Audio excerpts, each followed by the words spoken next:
all of you. Today we have a webinar.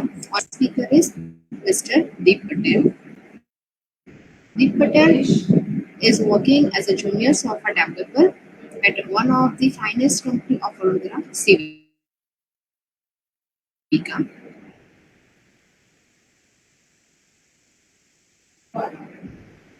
He has done his expertise on ASP.NET Hamlet.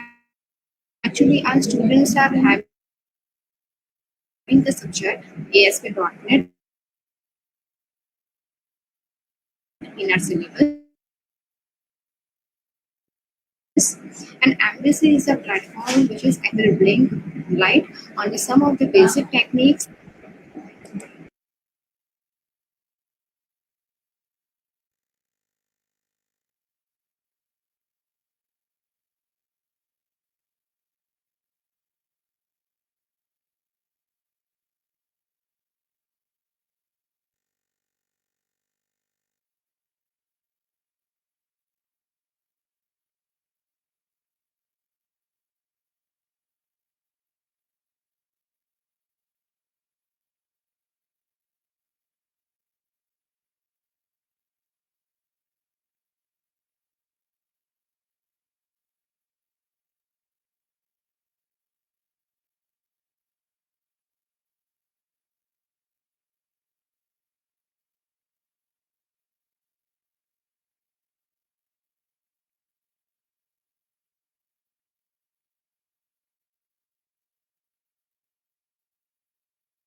Hello everyone. Am I audible? So, hello.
Myself, Deep Patel.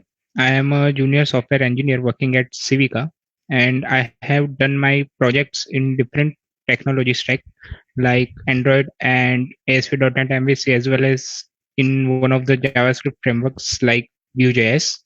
But I'm currently majorly working on the ASP.NET MVC platform. So today our session's agenda is to get introduced to the ASP.NET MVC. So today we will learn about the basic fundamentals of MVC and how it can be useful in our day-to-day life and development for the any websites or any software. So I'm sharing my screen. So please let me know once it's visible.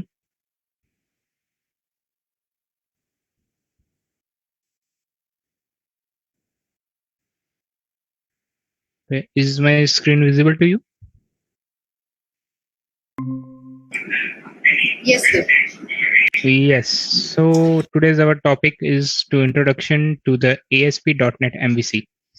So before starting, just I'll give you the brief introduction of what is a MVC structure and why it's required and how we are using it in ASP.NET in the Visual Studio platform.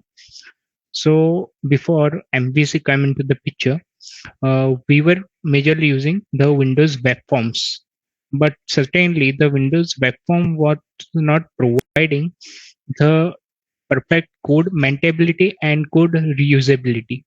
So that for the reason ASP.NET MVC was introduced in the Visual Studio. So .NET MVC means in this M stands for the model, V stands for the view, and C stands for the controller. So MVC architecture is mainly used in nowadays it is used in all of the tech stacks, like whether you are using Java or you are using like Python or any platform, but MVC architecture is majorly used in every tech stack. So if we are particularly look about the ASP.NET MVC, so in this we firstly, if I go for the introduction of each of the components. So first of all, it is the view. So what is the view? So whenever in a real world example, if you are logging in into the any website or any application, so first thing whichever web page you are showing or which is displayed on any particular request, it is known as the view. So what is the view? So view represents the data. So if I give you an example, like if you are having a website for a student's page, like a student's portal, so all the things like the text boxes or the forms or the whichever UI components you are showing or displayed on the page, this all are called the view. So it represents the presentation of data. So your the view doesn't operate with the data, but it does represent the data. Like it is not going in the database and fetching the data, but its role is just of the particularly UI part. And other points in view is that it consists of the UI logic of the application. So as I said, if you are having a student portal, like you have a one form in that, like student information and like student name, student ID. Now the student ID, you if you want to give any validation for that, like the student ID should not be a text, it should be a number. So you can also apply that logic on the UI. So for that, like if I have a student ID field and I want it to be only numeric value. So for that, I'll just give a validation using JavaScript. Now JavaScript is a whole new picture for that. For the UI validation, it's a certain different topic. But for the knowledge, you should know that for the client side validation, you are using JavaScript because it's not possible to go for the server side validation every time, because if you are giving a server side validation every time, so it will make your application slow. So for that, the JavaScript is used. It is used everywhere in any technology, but in ASP.NET MVC also, JavaScript is used for the client side validation. So the view also consists the UI logic of the application. And the next point is, it is created by the data which is collected from the model data. So it is, as I said, that view will not go for the data operations like create, read, delete, read, update, but it just uses the data which is created by or the collected by the model data. Now the question is, what is the model data? So when I'm covering the model particularly, then at that slide I will be going the deep. But for now, we can say, you can consider that whichever the data, like you are having a student page, the student ID, name, it it is going to be saved somewhere. Okay, so that data, it is you can say that it is stored in a model. So we are in the UI part on the view, we are just collecting that model data, that data which is stored in a database, and we are just storing it in our application in a model. So we can consider that it is used for just get that data. And the next point is, it is also represents the data from diagrams and table. So yeah, in view, if you are familiar with any dynamic websites, then you can show that not only the forms or the fields are visible on the web page, but in many websites you can show some dynamic UI, like on a click, there is a certain effects or 3D effect. So it and there are also some diagrams displayed on the page. So this all things in ASP.NET MVC is done in the view. All the things, like whether you want to give any effect on the page, or you want to show any dynamic diagram or table or anything, any UI, any widget you want to implement, it will be done by the view in ASP.NET MVC. And for example, as I said, any customer view will include all the UI components like text box, drop down, etc. So you view in the ASP.NET MVC is nothing but you can consider it, or you can say that it's similar to a HTML page. But what is the difference? So in ASP.NET MVC, the view has .cshtml extension. So what now .cshtml does? So it is nothing. You can say here, there is a code snippet. So you can see here, it's a pure HTML, like H2 for the heading and paragraph. We have used the p tag. So what is the difference here with the HTML and .cshtml? So for HTML, you can just show the static data, like example of view. This is a static data. If you want to change it, you have to change it everywhere in the page. It cannot be done dynamically, like you are using any variable and it will be displayed. It will store a certain value and display over the page. No, it's not going to happen in HTML. But for the CSHTML, it can be done. So like if I want to display a student's name on 10 places on the page. So if I'm using .html, what I have to do, like I want to display Deep Patel on the page for the 10 places. So I have to go to the 10 places and always I have to write the whole name Deep Patel, the whole name Deep Patel. But it would cause an error because we are doing it statically, manually. So there is a chance that we will misspell at any place. So it will create an inconsistency in the page. So for that, CSHTML is more convenient. because what I can do, if I want to display a name on the 10 places on a page in using CSHTML page. So what can I do? I will just use the student name. So what is this student name? So student name is a variable which is storing this particular student's name, and I will just put the student name at all the places in my HTML page. So there will not any chance of being misspelled any name or inconsistent data. So in that way, .cshtml provides more efficient and more convenient page and development environment.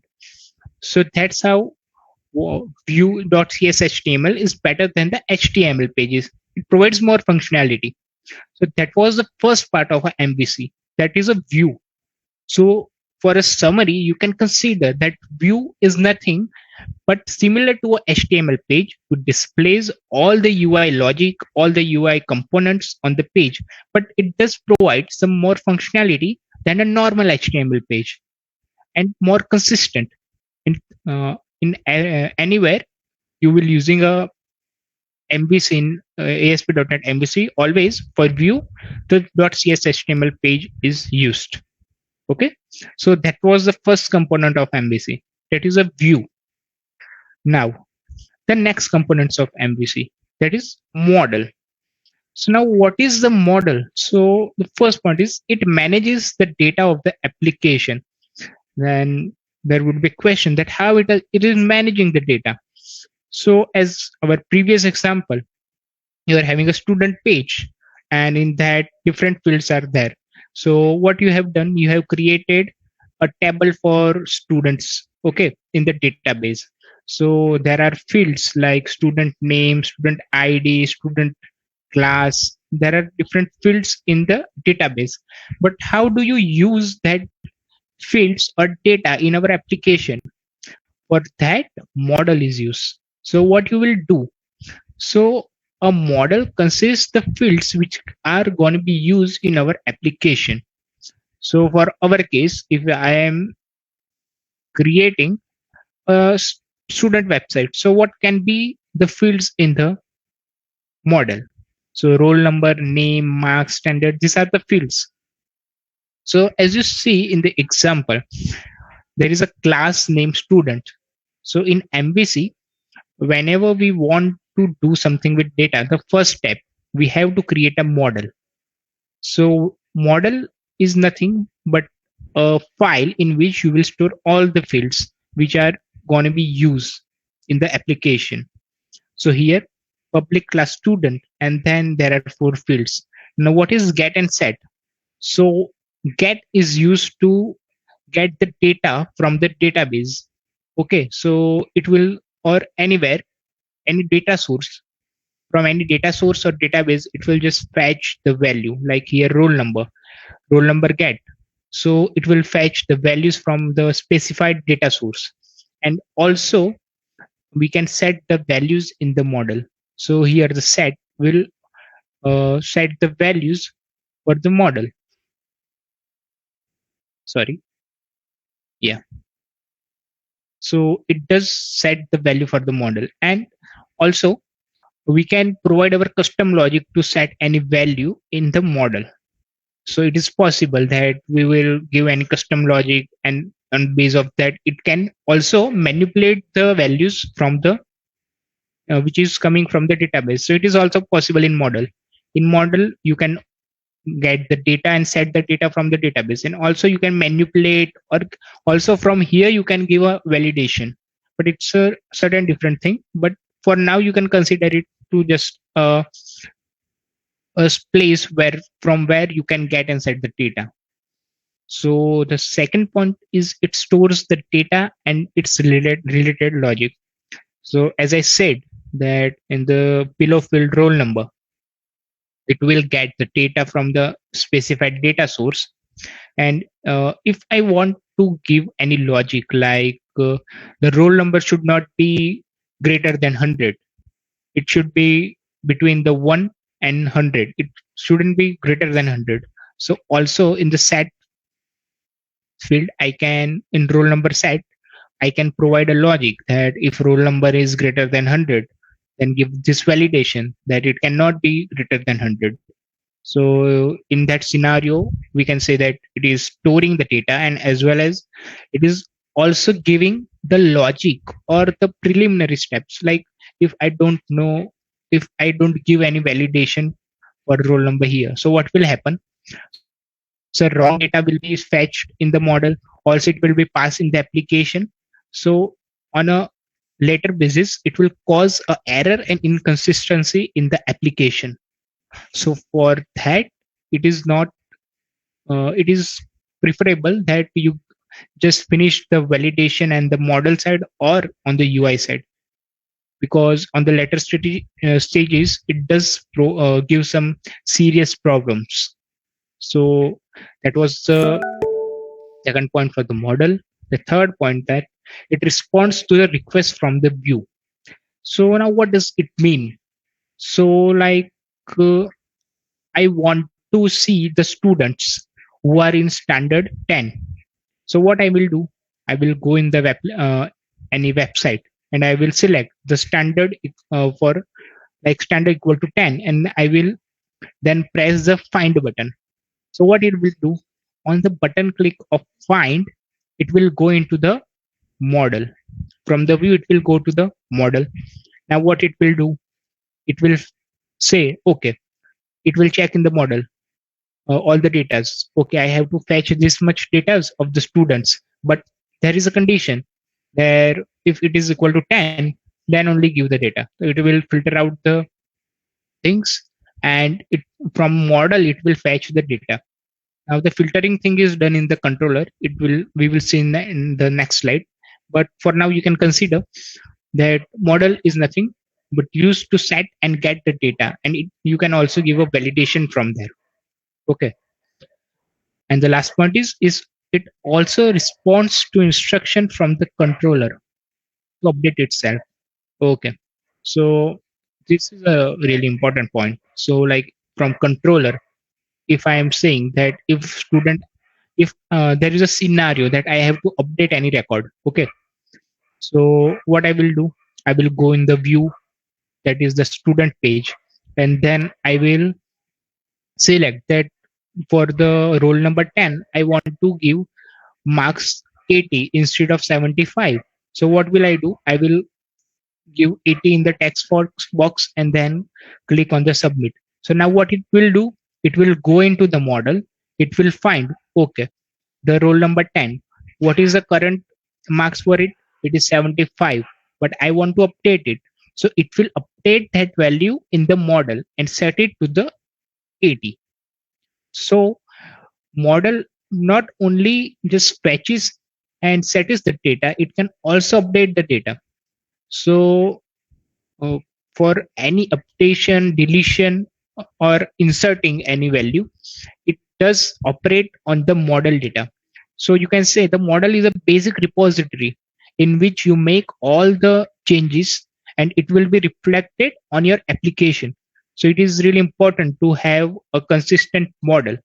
Like if I want a field named student fees, but I don't have that field in the model, then it cannot be operatable.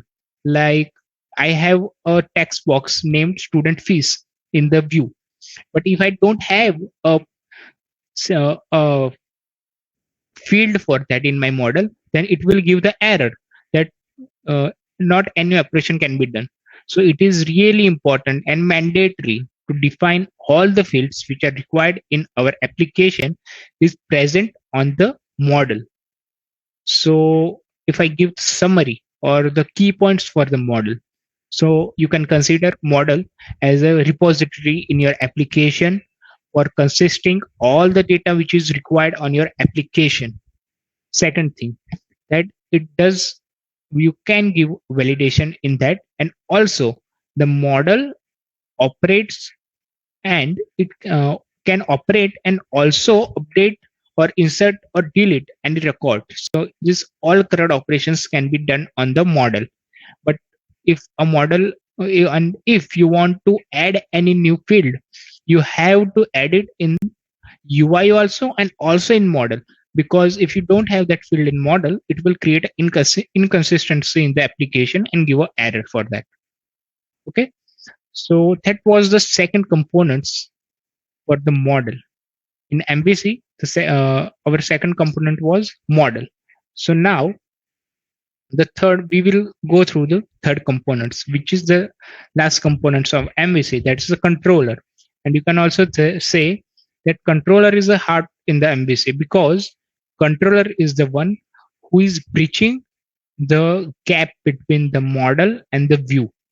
So it is a kind of thing which which we can say that its main job is to operate the application through the communication to the view as well as with the model.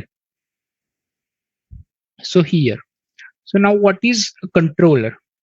So controller is responsible for a user responding to the user input. Okay, so if we go on into the example, so what is happening? I There is a user who is accessing my student user page. Okay, now he has created a record in the UI part, which is the view. It has entered a new record, that is name A, age B, then certain it filled the certain fields, and then it has created the record. So on the create button click, what actions will be triggered? So from the UI, the controller will say that the user has given this input and want to create a new record. So controller will navigate to the logic for that. So controller is the one who will say that for particular operations, this method has to be called. For a delete operation, delete method has to be called. So controller is the one who is responding to the user input. So once the input has been set in the view, then the next step is it will go to the controller. Then controllers will identify that, okay, these are the requirements, and for that you have to call this method. So in the ASP.NET MVC cycle, first step is view, and then comes the controller. Okay, so controller will navigate to the main logic. What is the second point then? It performs operations on the data model objects. Okay, so now after controller has identified, okay, these are the methods required to be executed for this operation, then what it will be do? It will go into the data model. That is a model. So if you see in the bigger picture, you have given output. It has gone to the controller. Like there is a requirement of creating a new record. So now controller will say, okay, now go into the model, and it will find out, okay, there is not an existing record for that. So now I will create a record for that. And that's how it will create a particular record with ID, name, student's age. Okay, so it will update the model objects. Okay, and the next thing is it sends commands to the model to update itself. So as I said, the same case, like for create, in the previous example I was talking about creating any record, but controller can also perform other operations like update and also the delete operation. So controller will do that for you. You don't have to give manually triggers for any event. You just have to provide a address in the controller, and it will automatically execute that for you. Then the next point is the controller also sends commands to its associated view to change the view's presentation. Okay, so this is also one important point, that uh, like you are accessing any website. Okay, now you have seen in many websites that on a certain action or certain click, you are seeing that the view is changing. So that operation is also done by the controller. So what was the pack process for that? So like in view, you have created a button, change view, and you are clicking on the change view button. So what it will do? It will go to the controller. Okay, the user has pressed this button. in controller there are some logic for that. Okay, on this event this method should be called, so it will call that method, and according to that it will change the view. So if we see a code snippet for that, so the controller is something like this. So whenever you are creating any ASP.NET MVC application, the controller would look like this. So like if I have a home controller here, okay, now it is, you can say it is inheriting from the controller. So one key point, whenever you are creating any controller, it must be inheriting from the controller. So the controller here is a base class here. So that is the one key point for that. Then you can see the the public action result index. So now the public is a access modifier. You can also give other access modifiers like private, protected. Then the action results. Now what action result does and what it does mean. So action result is nothing but a data result return type. So action result will is a type in which you will uh, on that on that operation you will return any certain view. Okay. So here in this case the public action result index, and in the brackets you can say return view. So on the index event, it will what it will do, it will return the index view. So that is the purpose of the action result method. And index is nothing but a method. You can also give another name, but in .NET MVC, if you are creating any action method, and then you have to give a same name to its view. So here if we are creating a action result about, then the corresponding uh, view page should be there with a name about. Okay, so that was one of the points in the controller. So it is the whole process in the controller that if for the this code snippet I will go that I have a student page, in that I also have a about page.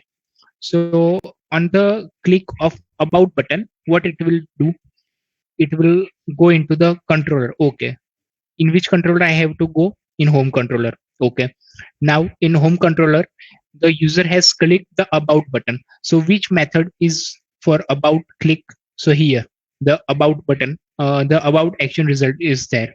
So now it will go in the about action result. Now what is the logic in that, that on this click I have to return a view.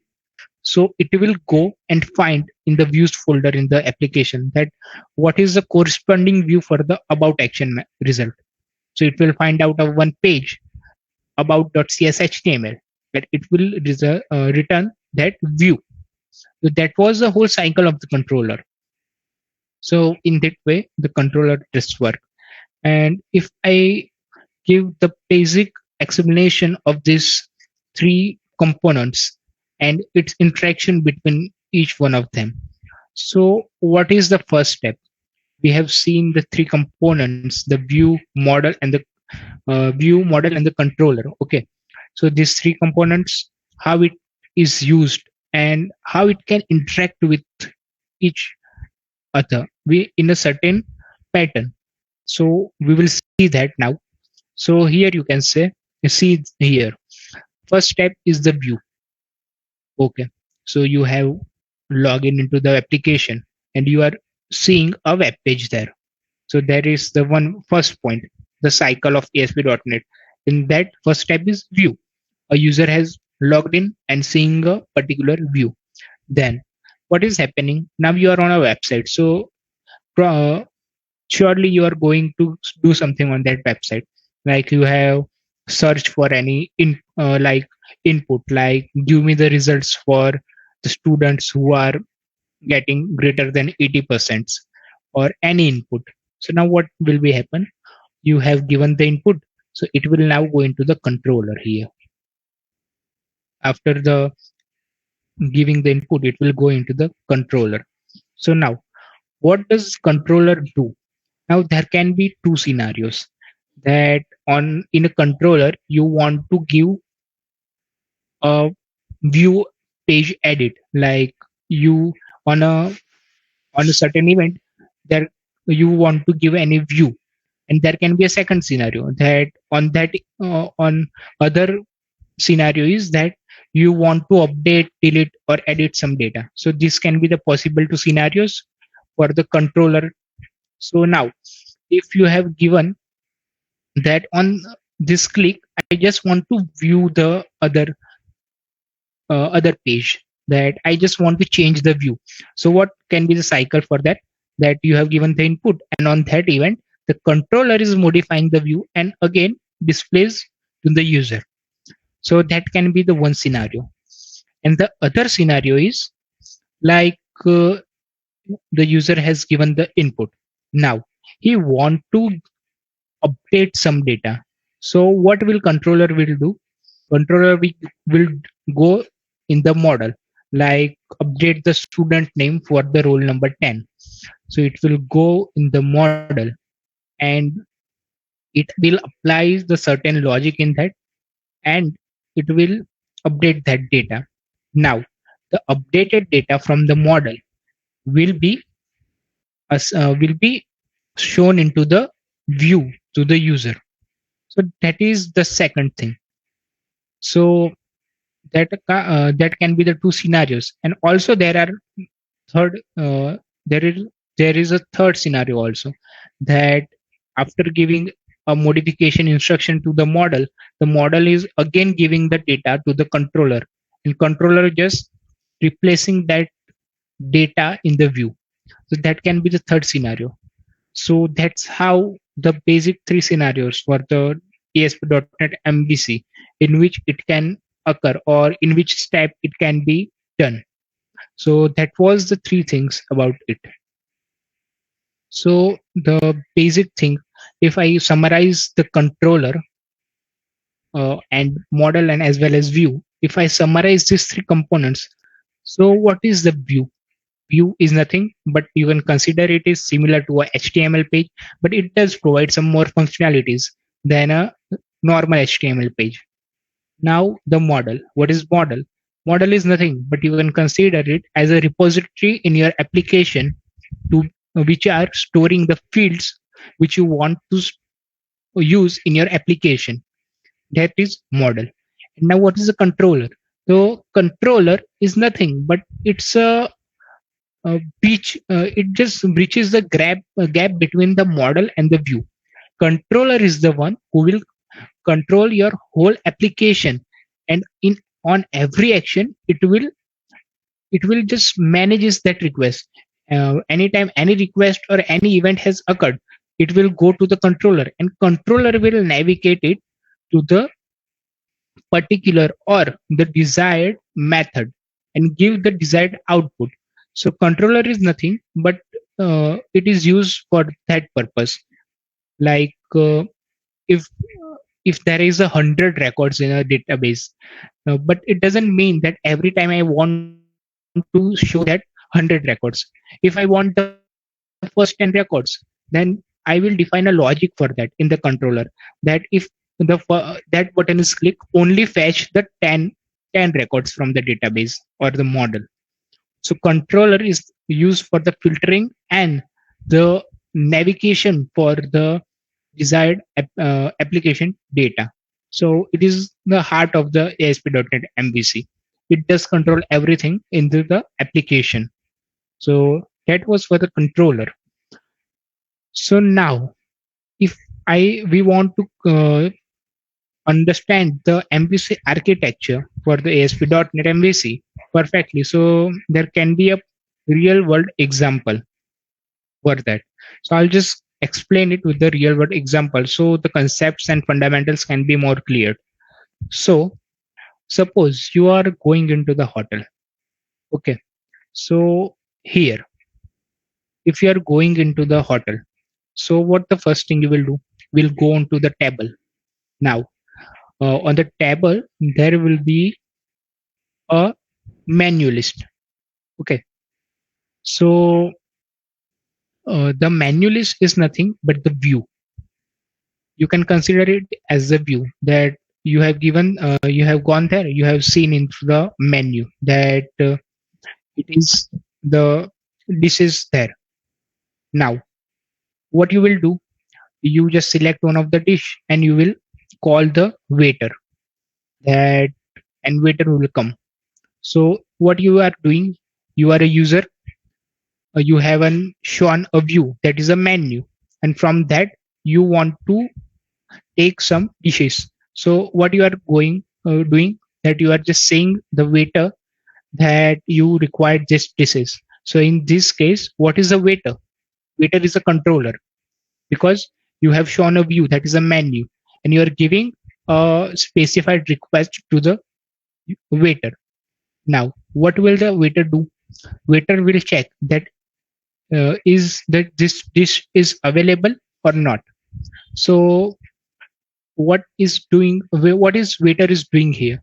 So waiter is just filtering and checking that the specified dish is available, and if it's available it will give you the specified dish. So now what would be the waiter's next step? It will go to the chef and check the user has requested the Chinese food. Is it available? If so, what is the chef here? The chef is a model here, because he knows that all all the dishes available in the restaurant. So here the waiter, which is a controller, it will just go to the model which has all the records. That is a chef. So it will just check that whether these dishes are available or not. So now what will chef do? If it will give the answer to the controller, that is the waiter, that yes, this dish is available. So what will waiter do? It will fetch that dish and it will just give it to the specified user. So in this is the simple scenario, that you are going to the hotel, you are a user, you have seen a view, you have requested something to the controller.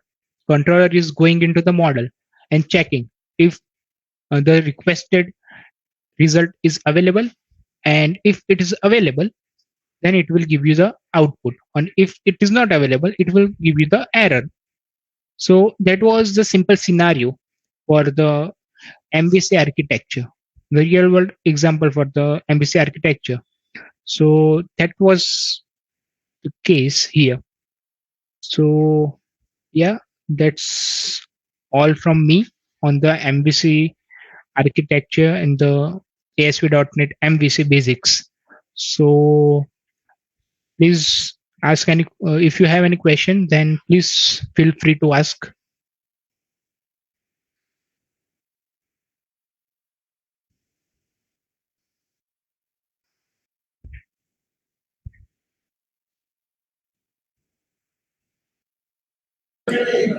Deep sir, our question will be seen in the Facebook comment box. So let me wait for 5 minutes so all the students can put their questions. Okay, yeah.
That case, you can what you can do is you can go in the set and apply that logic there.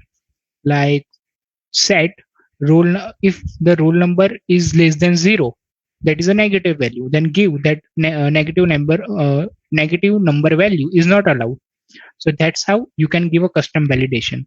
And the third approach can be using a JavaScript, that in normal any programming, if you are creating a normal web page, you are using a JavaScript for the validation. For like any role, like there is a roll number text box, then you will give a JavaScript validation for that.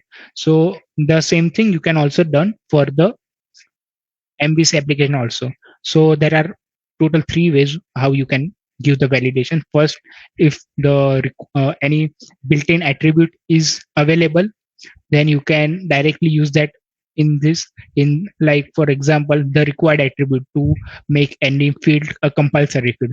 The second approach can be, if you want to give any custom validation, then you can use the in model in the site property, you can give that custom validation. For the example, like if roll number is less than 0, then give error that the negative number is not allowed. That is the second scenario.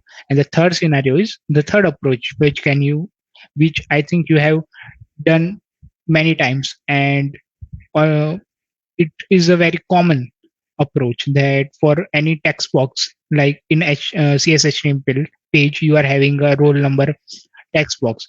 So for that, you will just define a JavaScript for that text box. So that was the third approach, using the JavaScript to give any validation in the application. So yeah, these are the ways to give validation in your application. Next, sir, one another question from one of my students is that we all have two methods, get and post method. So which one is better in MVC? Sorry, can you please repeat your question? Okay. Sir, which method is better, get method or post method in .NET MVC? Okay. So get and post method. So these are both different things. So it cannot be like, we cannot say that it is a get is better or post is better, because it is completely a different and opposite thing. So we have to first understand that what is get. So now in a website, like in MVC application, you will have a HTTP get and HTTP post. Okay, in MVC application. So now it is HTTP get has the same behavior as get, and HTTP post has the same behavior as post. So now what is the difference between them? So these two are used for different purposes. Like in a website, you want some data to be fetched. Like for the school application, you want to fetch some data from the database, like the data for the 10th class. So for that, HTTP GET is used, okay, to get the data from the database. And now what is the post method? Post method is used to post the data. Means currently you are not having any data, like for standard 11, you are not having any data in the database, but you want to push that data into the database. So for that purpose, HTTP post is used. So this we cannot determine or say it is not comparable, because these things are doing perfectly different things. So HTTP GET is used to get the data from the database, and HTTP post or post method is used to write or to create a new data in the database. So in simple language, you can say that for read purpose, to just get the data, you cannot apply any write operation or update operation for that purpose. The read only thing, you can use the HTTP GET. And for HTTP post, like from the application, you want to create a new data, or you want to you want to create some data into the database, you want to push that data into the database. So for that writing purpose, the post method or HTTP post method is used. So yeah, these two things are completely different things. Okay, sir. Thank you so much. Next, sir, can you Yeah. please share your email ID with our student so they can contact you if they have any difficulty in .NET MVC? Okay. So I'll just put that in chat. So will it be okay? No, sir. Actually, students are seeing you in a from Facebook Live, so you can just tell it. They can note down. Okay. Okay. So I'll just okay. Yeah. So my email ID is Deep Patel 1119 @gmail.com. So I'll just write it into the notepad because it will not be understandable like from just speaking it. Okay, so I'll just write my email ID.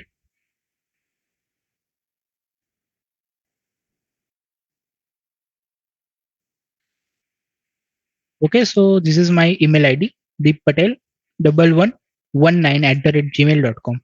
So yeah, you can contact me whenever you want any guidance or any help regarding the .NET MVC or any other tech stack. Yeah, so feel free to connect.